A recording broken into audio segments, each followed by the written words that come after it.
প্ৰথমতে আমি আপোনালোকক সকলোকে জনাব বিচাৰো যে আমি গুৱাহাটী বিশ্ববিদ্যালয়ৰ ছাত্ৰ আৰু সেই গুৱাহাটী বিশ্ববিদ্যালয়ৰ ছাত্ৰ হিচাপেও নট অনলি আমি বড়ো ছাত্ৰ, তাতে আমাৰ লগত আছে Dimasa student, Rabha student, Bodo student আৰু লগতে আছে আমাৰ লগত মিচিং ষ্টুডেণ্ট। সেই সকলোবোৰ আমি ট্ৰাইবেল ছাত্ৰ ছাত্ৰী আজি গুৱাহাটী বিশ্ববিদ্যালয়ে আজি আমি আগুৱাই আহি পেলাই আমি প্ৰতিবাদ কৰিবলৈ বাধ্য হৈছো। কাৰণ কিয় ST কেতিয়াও বনা নহয়, ST জন্ম হোৱা হয়।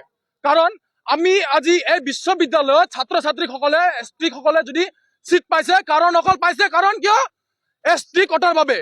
সেই সকলোবোৰ যদি ST আমি সকলোৱে জানি অসমত 45 লাখতকৈ বেছি ST আছে, লগত নন ST কিমান আছে, য'ত 6 জনগোষ্ঠী, সেই সকলোবোৰ 6 জনগোষ্ঠী আছে 1,80,00,000 লাখ। সেই সকলোবোৰ নন ST সকলক যদি STত যদি অন্তৰ্ভুক্ত কৰা হয় তেনেহলে আমি যি সকলোবোৰ আজি আপোনালোক সকলোৱে আছে গুৱাহাটী ইউনিভাৰ্চিটিৰ যে ST ষ্টুডেণ্ট, সেই সকলোবোৰ ST ষ্টুডেণ্টক আপোনালোকে অনাগত দিনত দেখিবলৈ নাপাব। তো সেই আমাৰ সকলোৰে অনুৰোধ আৰু আমি প্ৰতিবাদ কৰি আহিছো।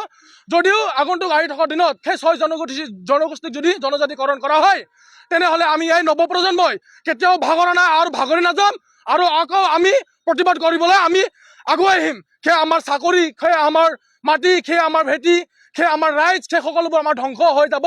আৰু প্ৰথমতে ক'বলৈ গ'লে আমাৰ পলিটিকেল ৰাইটছ সেই সকলোবোৰ ধ্বংস হৈ যাব। যিটো আমাৰ ক'বলৈ গ'লে Dima Hasao autonomous council, Karbi autonomous council, লগতে BTC কাউন্সিল, সেই সকলোবোৰ কাউন্সিলত তো ST হলে আমাৰ যোনবিলাক ST ষ্টুডেণ্ট বা ST মানুহ আছে সেই সকলোবোৰ ST মানুহে আগভাগ ল'ব নোৱাৰিব। আৰু ট্ৰাইবেল সকলৰ এৰিয়া বুলি ক'লেও সেই সকলোবোৰ অনা ট্ৰাইবেলৰ এৰিয়া হৈ যাব। সেয়া আমি আজি আমাৰ নৱপ্ৰজন্মক আমি সুৰক্ষাৰ বাবে আমি আজি ইউনিভাৰ্চিটিৰ সন্মুখৰ গেটত আহি পেলাই আমি প্ৰতিবাদ কৰিবলৈ লৈছো।